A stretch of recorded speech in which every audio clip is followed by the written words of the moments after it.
Hello guys, कैसे हैं आप सब। सो आज मैं पीटीई के कुछ बेसिक्स के बारे में बताने जा रही हूँ। Okay, so PTE is divided into 4 sections: speaking, reading, writing and listening. Okay, तो स्पीकिंग को आगे 5 पार्ट्स में डिवाइड किया गया है। That is speaking, there is a first part that is called as read aloud. तो रीड अलाउड में क्या होता है? रीड अलाउड में हमारे पास एक पैराग्राफ आता है। उस पैराग्राफ को हमें 40 सेकेंड्स मिलते हैं। उस 40 सेकेंड्स में हमें उस पैराग्राफ को रीड करना होता है। देन रीड करने में हमें क्या क्या जो इम्पोर्टेंट है कि हमें जितने भी मेन वर्ड्स हैं, माना जितने भी हार्ड वर्ड्स हैं, जो हमें ऐसा लगता है जैसे जो बड़े हैं या फिर जो ऐसा लगता है जिनको हमें प्रोनाउंस करने में प्रॉब्लम होगी, तो उसको हम क्या करते हैं, दोबारा ऐसे करके प्रोनाउंस करते हैं और हार्ड वर्ड्स को हम लोग ट्राई करते हैं उन 40 सेकेंड्स में, ताकि हम लोग फ्लुएंटली बोल सकें। उसके बाद 40 सेकेंड्स के बाद अगेन हम लोग 40 सेकेंड्स हम लोगों को मिलते हैं, ताकि उसको अच्छे से रीड करें हम दोबारा से। तो उसके बाद आता है रिपीट सेंटेंस। रिपीट सेंटेंस में क्या होता है? रिपीट सेंटेंस में वो लोग एक सेंटेंस बोलते हैं। उस सेंटेंस को आपको विदिन 3 सेकेंड्स, मतलब वो जो बोलेगा उसके बाद सिर्फ 3 सेकेंड्स होंगे आपके पास दोबारा उसको बोलने के लिए, दोबारा उस सेंटेंस को रिपीट करने के लिए। ठीक है, नेक्स्ट आपके पास आता है डिस्क्राइब इमेज। डिस्क्राइब इमेज में क्या होता है? डिस्क्राइब इमेज में आपके पास 25 सेकेंड्स टू एनालाइज, माना आपके पास एक पिक्चर होगी, उसमें आपको 25 सेकेंड्स दिए जाते हैं, जिसमें आपको उसका जो बेसिक डाटा है कि क्या, जैसे कि अगर बार ग्राफ आ गया तो क्या ज़्यादा है क्या कम है, कलर्स हम लोग बता सकते हैं इसमें कि हम लोगों को ये कलर मिला है।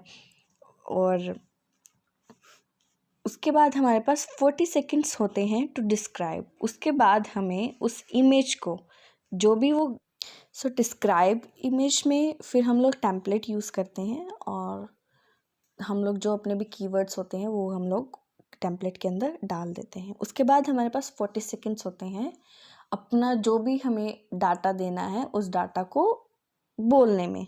ठीक है, तो वो हमें बोल के बताना है। ठीक है, तो नेक्स्ट हमारे पास आता है रिटन लेक्चर। तो रिटन लेक्चर में क्या होता है? वो एक पूरा का पूरा हमें लेक्चर देता है, माना एक पूरा लेक्चर देगा वो, समथिंग लाइक 60 to 90 सेकेंड्स। तो उसको हमें साथ के साथ नोट करना है एक नोटबुक पे। तो जब हम नोट करेंगे तो हमारे पास क्या होगा? मेन पॉइंट्स होगा। तो अगर हमारे पास रिटन लेक्चर का भी टेम्पलेट होता है, जो मैं सभी टेम्पलेट्स में नेक्स्ट अपनी वीडियो में शेयर करूँगी, तो ऐसा करके तो जो रिटन लेक्चर होता है तो हम लोग उसमें भी जो हमने कीवर्ड्स लिखे हैं वो हम लोग उसमें पुट कर सकते हैं, और क्या उसको थोड़ा फ्लुएंट बना सकते हैं। ठीक है, नेक्स्ट हमारे पास रिटन लेक्चर के लिए होते हैं सिर्फ 40 सेकेंड्स टू रिस्पॉन्स। ऐसा ही जैसे हमारे पास डिस्क्राइब इमेज में हमारे पास 40 सेकेंड थे डिस्क्राइब करने के, ऐसा ही रिटन लेक्चर में भी हमारे पास 40 सेकेंड्स है रिस्पॉन्स देने के लिए, उसको डिस्क्राइब करने के लिए। नेक्स्ट हमारे पास जो लास्ट पार्ट बचता है स्पीकिंग का, जो समथिंग लाइक 10 to 11 क्वेश्चंस आते हैं, कभी 12 भी आ सकते हैं ऐसा, तो वो है answer short questions. Answer short questions में क्या होता है? इसमें वो लोग सब जनरल नॉलेज और नॉर्मल क्वेश्चंस ही पूछते हैं, और answer short questions are the very easy part of speaking. इसमें हम लोग ऐसा भी हो सकता है वो लोग हमें बहुत बार चॉइसेस भी देते हैं, ऑप्शंस देते हैं। अगर ऐसा होता है वो लोग हमें ऑप्शंस देते हैं, हम लोग ऐसा कर सकते हैं कि दोनों के दोनों ऑप्शन रिपीट कर दिए, उनमें से कोई भी आंसर हो, है ना। इसमें कोई नेगेटिव मार्किंग पूरी स्पीकिंग में कहीं पे भी नहीं है, लेकिन जस्ट कि आपके ग्रामर ठीक हो, आपकी प्रोनाउंसिएशन ठीक हो, और जस्ट लाइक हाँ ऐसा, और फ्लुएंसी। या तो नेक्स्ट हमारे पास राइटिंग में आते हैं 2 पार्ट: समराइज रिटन टेक्स्ट और राइट एन एसे। तो समराइज रिटन टेक्स्ट जो फर्स्ट पार्ट है वो 2 या 3 आते हैं पेपर में। तो समराइज रिटन टेक्स्ट में क्या होता है, वो होता है 10 मिनट का, ठीक है। तो 10 मिनट में हमें एनालाइज भी करना होता है, उसकी समरी भी निकालनी है, ठीक है। और हमें उसको एक सेंटेंस में ऐसा फॉर्म करना है कि सिर्फ उसमें एक ही फुल स्टॉप हो, ठीक है। उसके लिए हम लोग लिंकिंग वर्ड यूज़ कर सकते हैं, ठीक है। और लिंकिंग वर्ड्स पे भी मेरी नेक्स्ट वीडियो आने वाली है, ठीक है। तो समराइज रिटन टेक्स्ट में हमारे पास एक पैराग्राफ होता है, उसको हमें समरी में सिर्फ एक लाइन में लिखना होता है, और जिसके लिए हमारे पास सिर्फ 10 मिनट होते हैं, ठीक है। तो 10 मिनट में हमें एनालाइज भी करना है, राइट भी करना है, ओके। और उसको रीचेक भी करना है, कभी कोई स्पेलिंग मिस्टेक ना हो, हमने कोई ग्रामर मिस्टेक ना की हो, या फिर कोई ऐसी किसी कंट्री का नाम आया हो जो हमें कैपिटल रखना है, जो हमने गलती से स्मॉल कर दिया है ना। ऐसा फर्स्ट लेटर कैपिटल होना चाहिए और लास्ट में फुल स्टॉप। ये सब जो होते हैं, ये सब बहुत इम्पोर्टेंट होते हैं राइटिंग में, क्योंकि राइटिंग में the main thing is grammar, है ना। तो ग्रामर का सबसे ज़्यादा देखा जाता है राइटिंग में। तो नेक्स्ट पार्ट आता है राइट एन एसे। तो इसमें हम लोग क्या करते हैं, एक ऐसे लिखते हैं जिसके लिए हमारे पास होती हैं 20 मिनट। कुछ भी आ सकता है, जैसे कि प्रदूषण क्यों बढ़ रहा है, ऐसा माना ऐसा कुछ भी, ऐसा ऐसे आ सकता है। और आपको ऐसा हो सकता है कि वो आपसे आपके ओपिनियन के बारे में पूछे कि कैसे, जैसे बोल दे कि टीवी का यूज़ कम हो रहा है, सेल फोन्स ज़्यादा यूज़ हो रहे हैं, तो आपको क्या लगता है क्या बेटर है ना। तो उसमें आपका ओपिनियन मांगा है उसने, आपका ओपिनियन भी हो सकता है। किसी चीज़ की एडवांटेज डिसएडवांटेज भी हो सकती है, कि जैसे सेल फ़ोन की यूज़ की क्या एडवांटेजेस हैं, क्या डिसएडवांटेजेस हैं। तो ऐसा करके, तो उसमें आप लोग क्या करते हैं, राइट एन एसे में इंट्रोडक्शन बनाते हैं, बॉडी 1 बॉडी 2, और फिर एक कंक्लूजन देते हैं कि जितना भी आपने लिखा है उसका एक सारांश, एक कंक्लूजन देते हैं। सो उसके लिए आपके पास होती हैं सिर्फ 20 मिनट्स। तो 20 मिनट में आपको अपना ऐसे कंप्लीट करना है। उस 20 मिनट के अंदर आपको आपके पॉइंट्स भी सोचने हैं, और आपको पॉइंट्स सोचने हैं, और साथ में आपको लिखना है और उसको रीचेक करना है, ताकि कोई स्पेलिंग मिस्टेक ना हो, या फिर कोई सेंटेंस फॉर्मेशन में कोई मिस्टेक ना हुई हो। और उसके लिए आपको 200 to 300 वर्ड्स के बीच में लिखना होता है, नॉट लेस देन 200 और not more than 300। So if you go for 250 that would be great. So हमारे पास नेक्स्ट पार्ट आता है रीडिंग। सो नेक्स्ट है रीडिंग। रीडिंग में क्या होता है, first reading and writing filling the blanks. तो reading and writing filling the blanks हैं जो सबसे ज़्यादा इम्पोर्टेंट हैं, बिकॉज सबसे ज़्यादा मार्क्स जो कैरी करते हैं रीडिंग में वो यही है, ठीक है।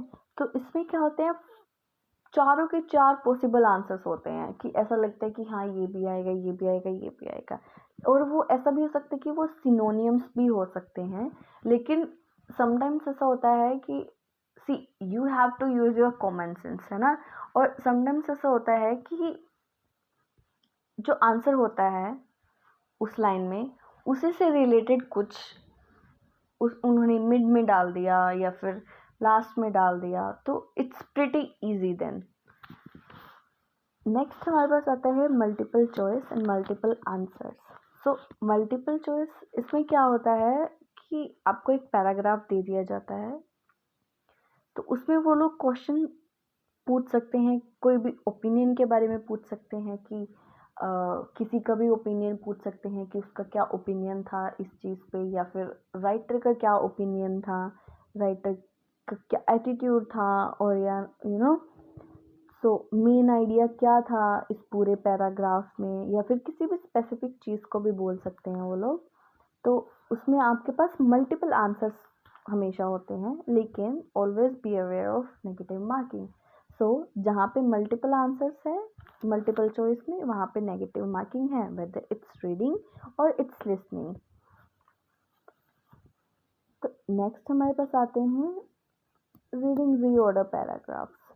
सो रीऑर्डर पैराग्राफ्स में क्या करते हैं हम लोग, पैराग्राफ्स को रीअरेंज करते हैं, जैसे कि हमने एक स्टोरी सुनी थी कि जब हम लोग छोटे थे तो एक जो कौवा था वो बहुत प्यासा था।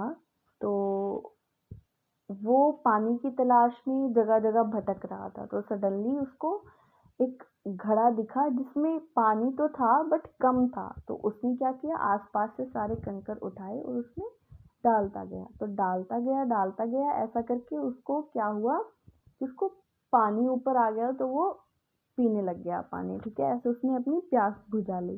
तो ऐसा ही जैसे स्टोरी की स्टार्टिंग कैसे होती है, एंडिंग कैसे होती है, जस्ट ऐसे ही ये पैराग्राफ्स होते हैं, वो भी ऐसे ही होते हैं, आपको स्टोरी बेस्ड होते हैं। ऐसा करके आपको देख के बेसिकली एंडिंग और स्टार्टिंग जो होती है वो बहुत ज़्यादा मेन होती है। उसमें आपको पैराग्राफ का पता चलता है कि किस ऑर्डर में हो सकते हैं। नेक्स्ट है फिलिंग द ब्लैंक्स। इसमें क्या करते हैं, फिलिंग द ब्लैंक्स में आप लोग ड्रैग करते हैं वर्ड्स, और इसमें नॉर्मली क्या होती है, कोलोकेशंस होती हैं फिलिंग द ब्लैंक्स। तो कोलोकेशंस माना कि ये काफ़ी ऑब्वियस होते हैं, कि हाँ इसके साथ ये आ सकता है। और समटाइम्स ऐसा होता है कि आंसर नीचे वाली लाइन में भी होता है, और बहुत ऑब्वियस होते हैं, बहुत इजी होते हैं। ठीक है, उसके बाद आती है last part, reading multiple choice single answer. So वही कि आपके पास बहुत सारे ऑप्शंस होते हैं, उसमें से सिर्फ एक ही आंसर सेलेक्ट करना है आपको। उसके बाद हम लोग आते हैं लिसनिंग पे। तो लिसनिंग में क्या होता है, लिसनिंग में हमारे पार्ट हैं, फर्स्ट पार्ट है समराइज स्पोकन टेक्स्ट। समराइज माना किसी को समराइज करना है, कि उसको थोड़े वर्ड्स में उसका पूरा जो भी वर्णन हुआ है, जो भी उसकी बात हुई है, वो सब हम लोग छोटे उसमें पैराग्राफ में एक ऐसा डाल देते हैं, उसको समरी बोल देते हैं।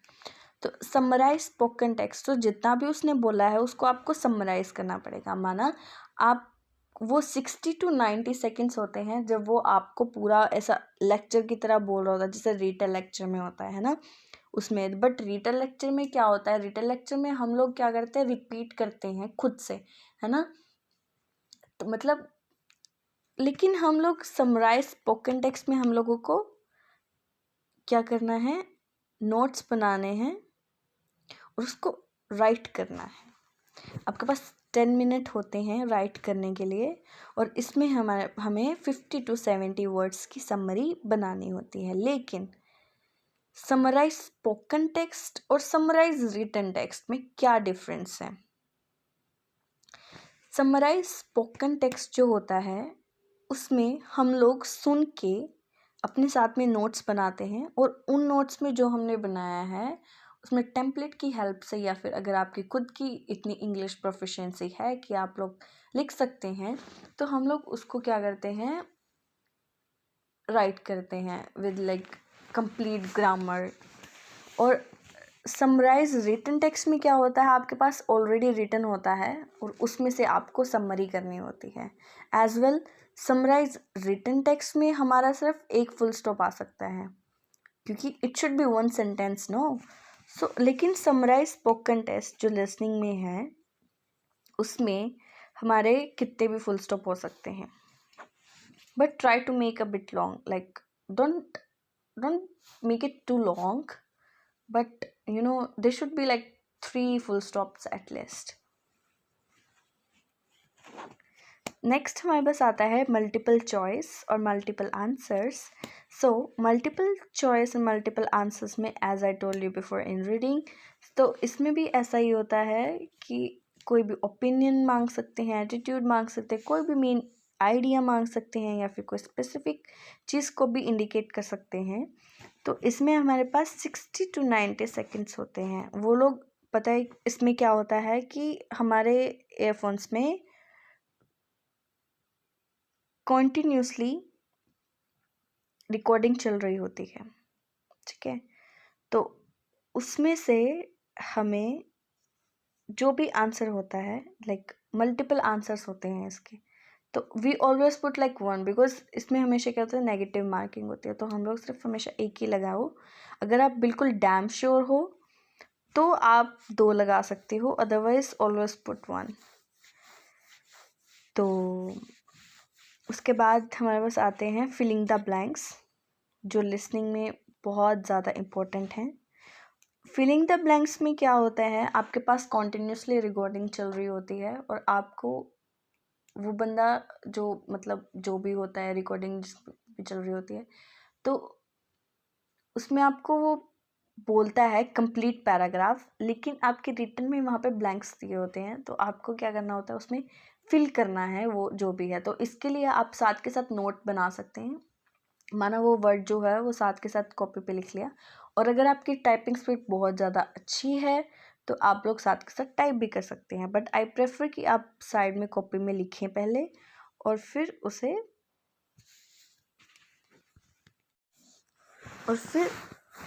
फिल करें।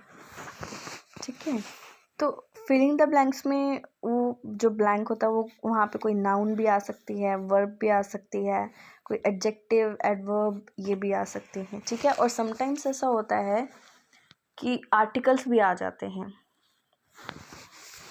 नेक्स्ट हमारे पास आता है हाईलाइट करेक्ट समरी। तो हमारे पास हाईलाइट करेक्ट समरी में क्या होता है कि उसमें वो रिकॉर्डिंग कॉन्टिन्यूसली चल रही होती है।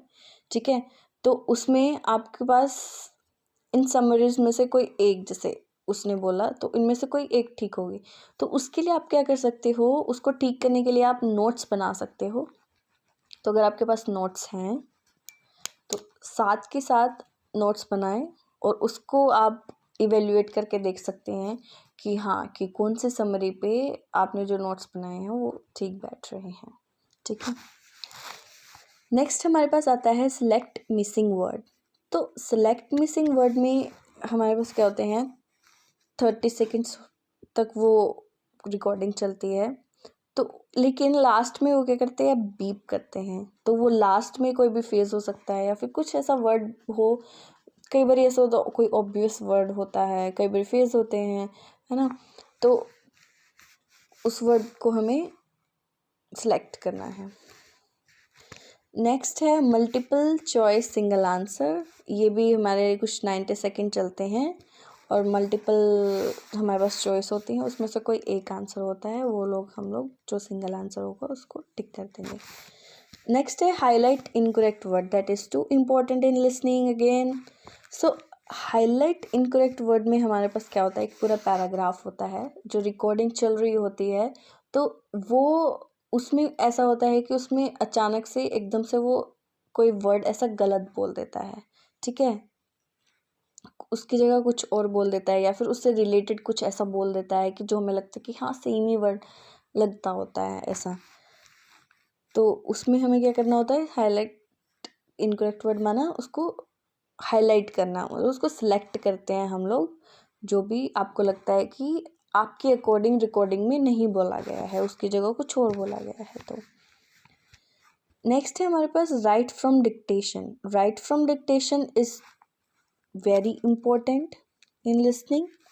तो इसमें करीबन 8 क्वेश्चंस और 9 क्वेश्चंस आते हैं डिक्टेशन के। तो इसमें क्या होता है, एज लाइक रिपीट सेंटेंस, कि एक सेंटेंस रिपीट होता है, लेकिन रिपीट सेंटेंस में जो स्पीकिंग में है उसे आप सिर्फ बोलते हो, लेकिन राइट फ्रॉम डिक्टेशन में आपको वो राइट करना होता है। तो इसमें स्पेलिंग मिस्टेक का सबसे ज़्यादा ध्यान रखना पड़ेगा। ठीक है, फुल स्टॉप, वर्ड्स का ध्यान रखना पड़ेगा कि कौन सा वर्ड का फर्स्ट लेटर कैपिटल आएगा, जैसे कोई कंट्री हो गया, कोई न्यूज़पेपर का नेम हो गया, है ना, कोई होली प्लेस हो गया, तो उन चीज़ों का आपको क्या करना पड़ेगा, फर्स्ट लेटर कैपिटल रखना पड़ेगा ऐसा करके। और और जब भी हम लोग स्टार्टिंग करते हैं तो always remember to put first letter capital, all these things तो आपको मेरी वीडियो अच्छी लगी तो शेयर करें, लाइक करें और सब्सक्राइब करें। Thank you.